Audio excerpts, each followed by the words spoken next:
श्रीमद् भागवत गीता आपके चरित्र का निर्माण करती है, जीवन जीने की कला सिखाती है और विपरीत से विपरीत परिस्थितियों में कैसे आप अपना धैर्य बनाए रखें। अगर ये आपको सीखना है तो भागवत का अध्ययन करना शुरू कर दीजिए। श्रीमद् भागवत गीता जिसने अध्ययन कर ली उसके लिए खुशी खुशी के समान नहीं है और दुख दुख के समान नहीं है। पर ये बात सही है कि समझना ही बड़ा मुश्किल है और अगर पढ़ भी लो तो उसका इम्प्लीमेंट करना बड़ा मुश्किल है, अपने जीवन में उतारना। इसलिए कहते हैं कि श्रीमद् भागवत गीता एक बार में नहीं आएगी समझ में, 2 बार में नहीं आएगी। जब 3 बार उसका निरंतर प्रयास करोगे, अध्ययन करोगे तो जाकर के कुछ चीज़ों को समझ पाओगे। इसलिए भगवत चिंतन, भगवत से संबंधित बातों का आदान प्रदान समाज के अंदर बड़े बड़े महापुरुषों के द्वारा किया जाता है कि ये चीज़ें छोड़ देनी चाहिए, इन चीज़ों का त्याग कर दो, इन बातों का ध्यान रखो अगर आपको आगे बढ़ना है तो। आज मैं आपके सामने जो वीडियो लेकर के आया हूँ उसमें मैं आपको बताऊंगा कि 24 सितंबर 2022 से पहले इन 6 आदतों को सुधार लो। ये 6 आदतें आपकी बर्बादी का कारण है और 5वां कारण तो इतना महत्वपूर्ण है जो आपको कंगाल भी बना सकता है, जो आपको बहुत नीचे तक लेकर के आ सकता है। जितने भी विचार चलते हैं ये सब ज्योतिष के अधीन चलते हैं, समझने की आवश्यकता है। मैं आपको बताऊंगा कि आखिर 24 सितंबर को ऐसा क्या होगा, इसलिए वीडियो को पूरा सुनना, ध्यान से सुनना और उससे पहले ये कोशिश करना कि इन आदतों को त्याग दो, छोड़ दो या कम कर दो। क्योंकि कोई आदत अगर हमारे अंदर हो तो वो एकदम से तो नहीं त्यागी जाती। मैं इस पीड़ा को भी आपकी समझ सकता हूँ, पर उसके को धीरे धीरे करके छोड़ा जा सकता है। नहीं तो ग्रह जो अपना प्रभाव है, प्रकोप है, वो आपको दिखाना शुरू कर देता है। दिनांक 24 सितंबर को शुक्र ग्रह नीच के हो जाएंगे और शुक्र के नीच होते ही एक बड़ा बदलाव आपके और हमारे जीवन में देखने को मिलेगा। दोस्तों, इंसान को ये नियम खाली आपके ऊपर एप्लीकेबल नहीं होता, ये स्वयं मेरे ऊपर भी एप्लीकेबल होता है। मेरे को भी इन बातों का ध्यान रखना पड़ेगा जो बातें मैं आज आपके बीच में करने जा रहा हूं। सबसे प्रथम नंबर पर आपसे कहना चाहता हूं, नींद। इंसान की बर्बादी के पीछे एक नींद सबसे बड़ा कारण है। प्रथम नंबर पर मैं बात करूंगा इसके बारे में। शनि आलस्य देने वाला ग्रह है। जिस व्यक्ति का शनि कमजोर होगा, जिस व्यक्ति का शनि लेजी होगा, तो ऐसे व्यक्ति के अंदर नींद बहुत आ जाती है, सोते रहते हैं, अपनी जिम्मेदारियों से विमुख हो जाते हैं। ज़्यादा नींद लोगे तो ब्रेन डेड होना शुरू हो जाता है। ज़्यादा नींद लेने से आपकी विचार शक्ति कमज़ोर हो जाती है, आपके शरीर की एक्टिवनेस कमज़ोर हो जाती है। इसलिए बड़े बड़े ऋषि मुनि संत महात्मा आपने सुना होगा 4 घंटे 5 घंटे 6 घंटे मैक्सिमम सोते हैं। बस सिर्फ उतना सोना चाहिए जितनी इस शरीर को आवश्यकता है, उतना सोना चाहिए जितने में ये शरीर सिर्फ रिचार्ज हो सके। दूसरे नंबर पर बात करूंगा, क्रोध। ये मूल कारण है हमारी बर्बादी का। मंगल का प्रभाव है इसके अंदर, इसलिए मंगल को आपको अपने जीवन में बैलेंस करना चाहिए। मेरा भी टॉपिक आने वाला है 24 सितंबर वाला, ये भी इस वीडियो में इंक्लूड होगा, पर उससे पहले की भूमिका तैयार कर रहा हूं, इसलिए समझ लेना। आपको सीधा राशिफल बताने वाले बहुत ज्योतिषी मिल जाएंगे, पर मेरे जैसा ज्योतिषी शायद ही कम मिलेगा जो चीज़ों को जोड़ करके बताएगा। भागवत गीता कहती है कि गुस्से पर नियंत्रण रखो दूसरे नंबर पर, नहीं तो बर्बाद हो जाओगे। कई बार बड़े से बड़े संकट को, बड़े से बड़ी लड़ाइयों को हंस के टाल दिया जाता है। बस एक मुस्कुराहट उस माहौल को बदल देती है, चेंज कर देती है।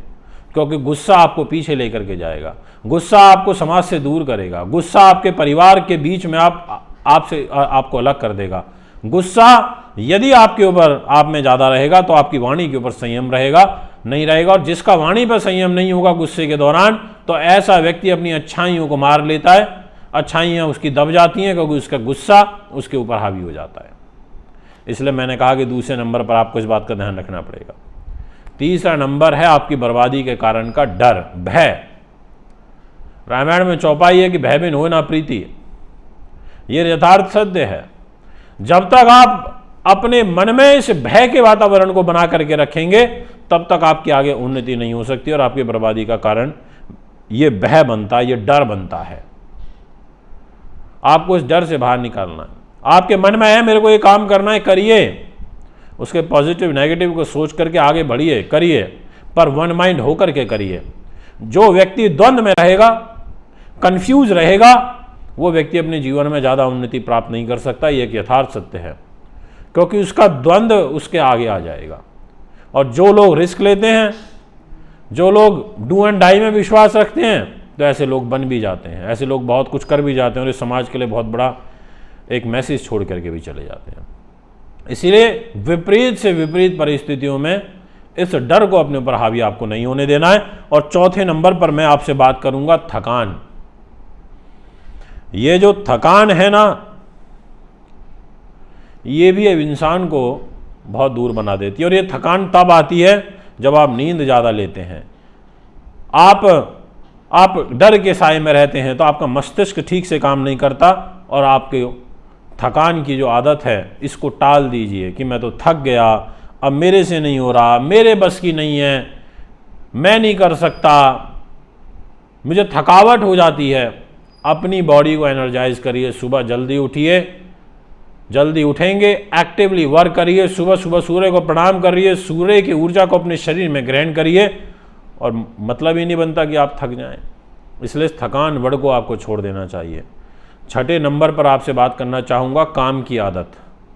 पांचवे की भी बात करूँगा अभी, पर छठा नंबर है काम की टालने की आदत। बहुत सारे मनुष्य में होती है, अरे अभी तो 4 दिन पड़े हैं, ठीक है कर लेंगे। चौथा दिन आ जाएगा, उस समय करने बैठेंगे और उस समय वो काम हो नहीं पाया और वो रह गए। ये जो टालने की प्रवृत्ति है मनुष्य को, ये पीछे लेकर के जाती है। यथार्थ सत्य है, आपके घर में, आप में हो सकता है ये आदत होगी। जो मनुष्य कार्यों को टालेगा, उनसे भागेगा, वो उसके पीछे और भागेंगे फिर।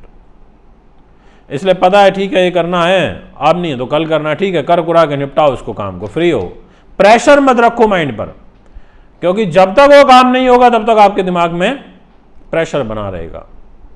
इसलिए काम को टालने की आदत को छोड़ दीजिए मेरे प्यारे मित्रों, दर्शकों, श्रोताओं, आपको बहुत अच्छा महसूस होगा। और पांचवा और सबसे इंपॉर्टेंट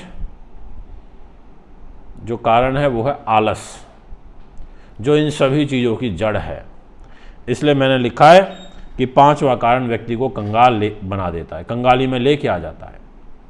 सोच के देखिए, बड़े बड़े साम्राज्य उजड़ गए सिर्फ आलस के कारण, बड़े बड़े काम बिगड़ गए सिर्फ आलस के कारण कि काम करने का मन नहीं है, आलस सा छाया हुआ है, अंधकार छाया हुआ है। तो मित्रों, ये 6 की 6 चीज़ें एक दूसरे से आपस में कहीं ना कहीं जुड़ी हुई है। आज ही प्रण ले लीजिए कि मेरे को इन 6 की 6 चीज़ों पर विजय प्राप्त करनी है, ना कि इन 6 चीज़ों को अपने ऊपर हावी होने देना है। 24 सितंबर को शुक्र ग्रह नीच के हो रहे हैं, और जैसे ही 24 सितंबर को शुक्र नीच के होंगे तो ये 6 चीज़ें आपके ऊपर हावी होने की कोशिश करेंगी। इन 6 चीज़ों का जो प्रभाव है वो आपके जीवन में देखने को मिलेगा। इसलिए 24 तारीख से पहले इन 6 चीज़ों को सुधार लीजिए, सारे ग्रह खुश हो जाएंगे। ग्रहों को और कुछ नहीं चाहिए, ग्रह सिर्फ ये चाहते हैं कि आप अपने आप को बैलेंस करके रखें। ग्रह ये चाहते हैं कि आप उन्नति करें, प्रकृति कहती है आप आगे उन्नति करें, और इन आदतों को छोड़ते हुए आप आगे बढ़िए। इनको साथ लेकर के आप उन्नति नहीं कर सकते। 24 सितंबर को शुक्रदेव कन्या राशि में नीच होते ही आपके अंदर गुस्से की प्रवृत्ति भी लेकर के आएंगे, आप में आलस की प्रवृत्ति भी लेकर के आएंगे। आपको स्त्री से, पुरुष से सावधान भी रहना पड़ेगा। आपको आलस, भय, डर, इन चीज़ों को अपने ऊपर हावी नहीं होने देना है, तो ही इस नीच शुक्र के बुरे प्रभाव से आप बच सकते हैं, नहीं तो उलझ जाएंगे। ये आज विशेष वीडियो मैंने आपके लिए इसलिए बनाई है क्योंकि मुझे दिखाई दे रही है आगे आने वाले समय में ग्रह गति आपके लिए पॉजिटिव मुझे दिखाई दे रही है। अगर मैं खाली शुक्र को छोड़ दूं तो बाकी के ग्रह आपको बहुत कुछ देना चाहते हैं। इस समय 10 सितंबर से बुध वक्री, गुरु वक्री चल रहे हैं, शनि वक्री चल रहे हैं, राहु केतु ऑलरेडी वक्री चल रहे हैं। ऐसे में ही तो ग्रहों का शुभ फल आप ले सकते हैं यदि आप एक्टिव हो जाएं, यदि आप इस आलस को, डर को, इस भय को, इस गुस्से को, इन सभी चीज़ों से आप अपने आप को मुक्त कर लेते हो। तो दोस्तों, मेरी वीडियो पर अमल करने की कोशिश करना, आपसे ज़्यादा चाहता हूँ। पुनः एक बार आपके बीच में उपस्थित हूँगा। नमस्कार, बहुत बहुत धन्यवाद।